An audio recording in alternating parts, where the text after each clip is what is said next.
Yeah, got that on camera. All right. So first off, we gotta have Tim Hortons. Are you videoing right? Yeah, that's really? good. Yeah, man. Okay. All right, Jake, we're gonna teach you how to tint. So the skates, they have felt, right? So then the first thing I do is I tape up the felt edges so that when I do the two stage later on, that the felt doesn't get behind the tint when I touch. First, do this. And I'm only going to do one side just so that the video doesn't get too long. But I'll show you everything that I do. So everything that I'm doing here, I do it twice in a row to do everything all at the same time. But just for video purpose, to keep it a little bit shorter, we're going to do it like this today. So once you got your side channels cleaned up or taped up, I roll the window up a little ways.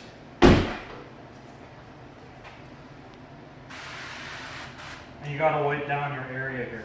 Like anywhere where the tint might be touching on the car, you wanna wipe down and get off any dirt that might drip or run down into the car, or on behind the tint, I should say. Good.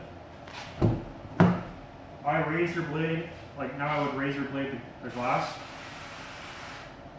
I do this to every single car, new or old.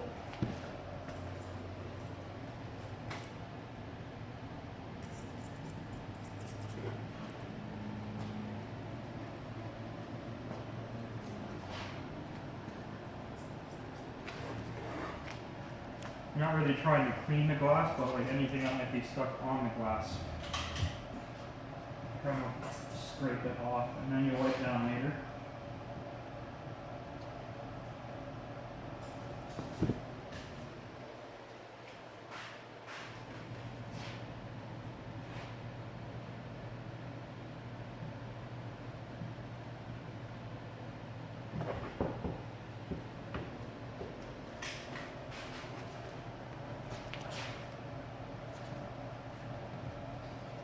Wipe down my glass. This is just like a rough prep, just to kind of get the glass somewhat cleaned up. I'll wipe down the bottom of the window again, just from rolling it up. Now there's dirt on there. So now I'm ready to cut my pattern.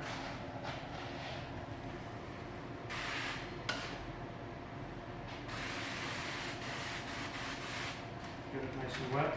I like it nice and wet so it slips around easier. I know you were saying that you use straight water so it doesn't slip so much. I'm not really sure if I like that too much. I like it to slip around, slide around as I need it to.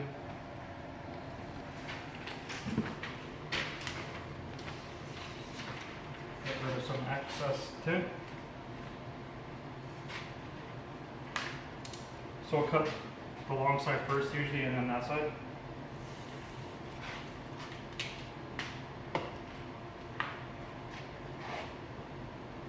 Slide it over a 1/4 of an inch roughly.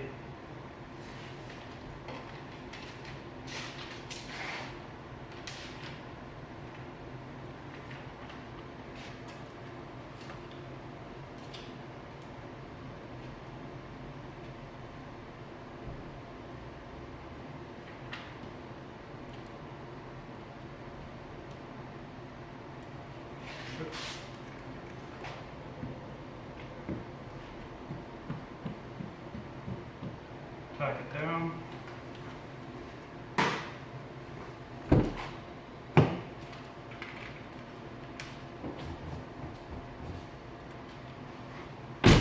So now we'll cut my top edge.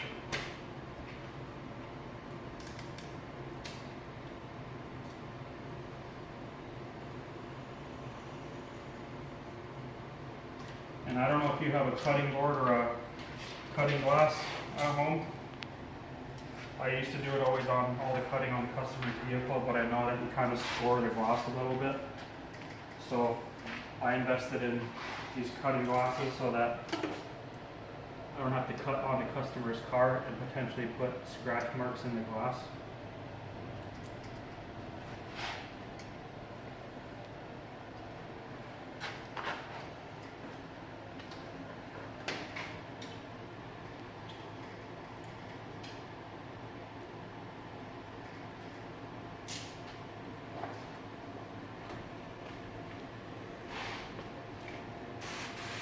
in my opinion, prepping is the most important thing, so you always want to make sure if there's any dirt on the glass whatsoever, wherever you're at, whatever stage of the install you're at, always make sure you're working on a clean, somewhat clean area. I know this is not the cleanest place in the world here, but keeping an eye on how much dirt is on the glass and whatnot makes a huge difference in the final quality of the install. So now I'm ready for shrink.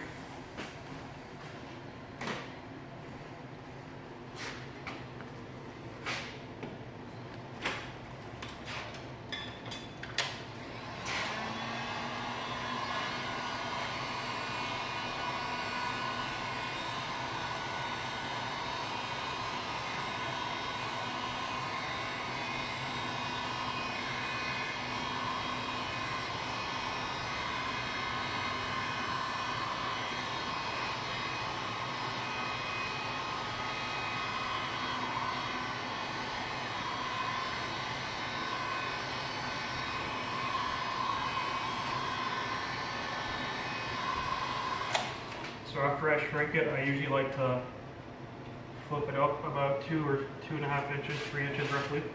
I wet it a little bit and then I just shrink again. Just a little assurance that you got it all, that you're not dealing with fingers coming up later on. So now I'm going to place it on this back glass again. But if you don't have that, this is what I used to do. I would spray the glass a little bit, and then I would place my tint like this, and I would tack it down. And I would find that this was the best way to keep from getting trash in behind the tint in the corners. And then again, I would wipe down.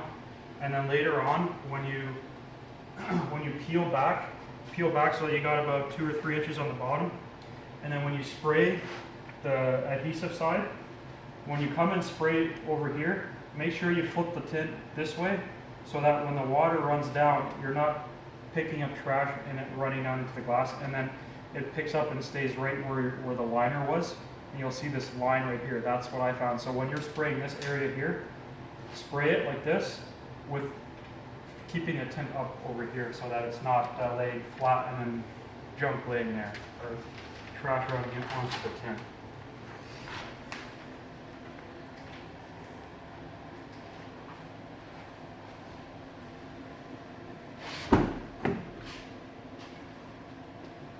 Give it a little squirt.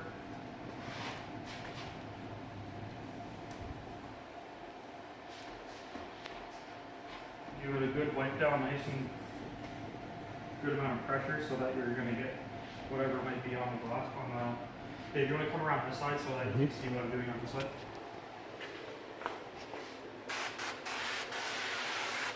Just give it a good amount of water. So now I just used that rag to wipe the outsides, right? This is a new rag now. I replace rags pretty frequently because you don't want to use a rag that has a bunch of dirt on it now, right? For your final install, so this is a brand new rag.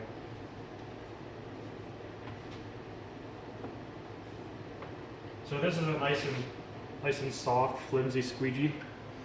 So it'll curve to the glass a little bit easier to get a better clean.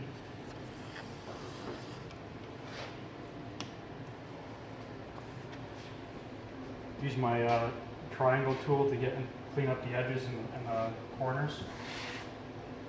So now I'm ready for install.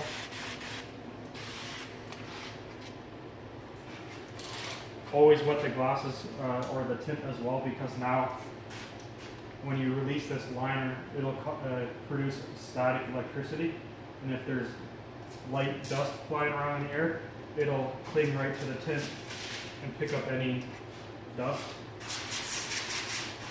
So you want to keep it wet. No dry spots, make sure it's nice and wet.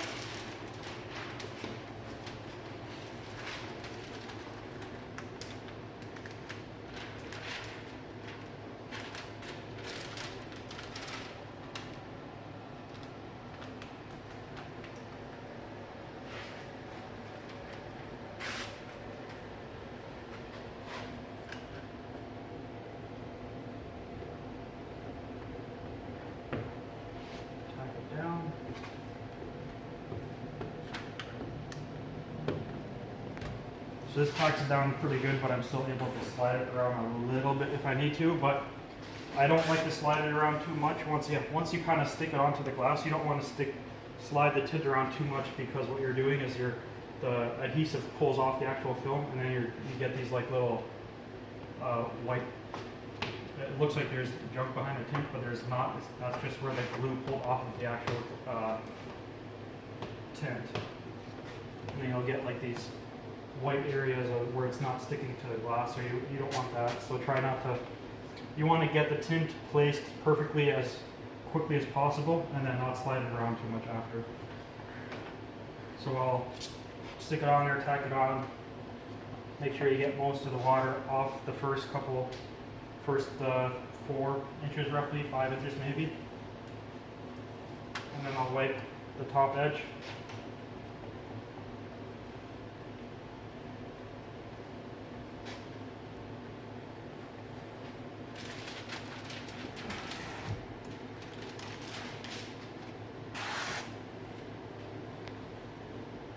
You gotta wipe this bottom area here. Now when you flip the tint over, you want to make sure that you're not putting creases in it. So there's a certain way you have to flip it over so that it's not buckling and uncreasing. Again, use your triangle tool to get into the corners. Good.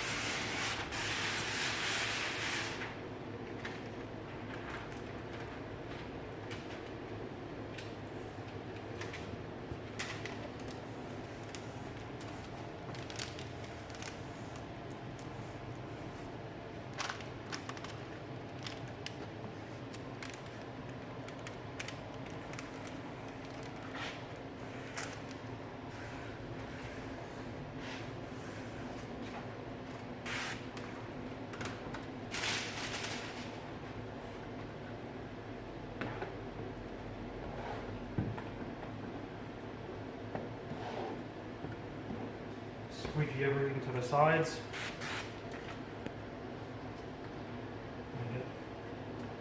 Get the edges again.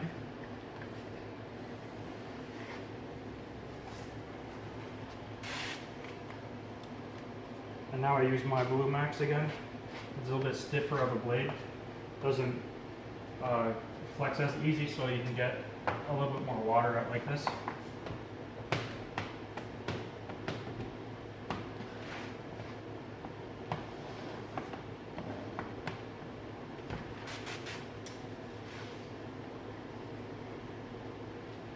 Squeegee out the edges one more time. And then you do have to be careful with this tool. It does scratch the tint a little bit, but I like to get the very corners. Once, twice maybe, and then you're done. Wipe down your work area a little bit. And then I wipe this down here at the window. And then I'll use my heat gun with a shield on it. And then I do my QC check to see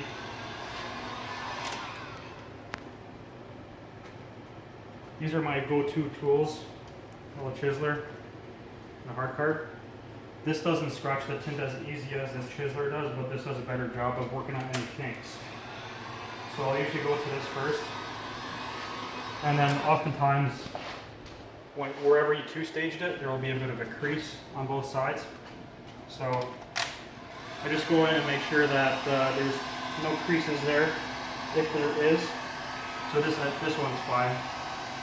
Usually this side has a bit of a crease, so I'll put about like 10 seconds of heat, roughly. You just don't want to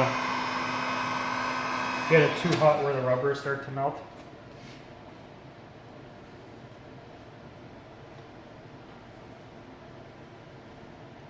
So you got a couple little pieces of dirt in the corners, but that's normal. You can zoom in there if you want. And for the most part, the rest of the window looks pretty good. I'm gonna get a close up of the whole glass.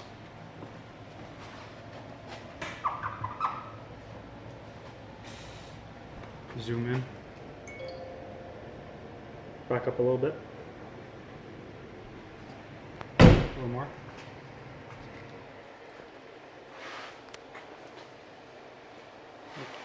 The lights kind of are glare, but you can't really see.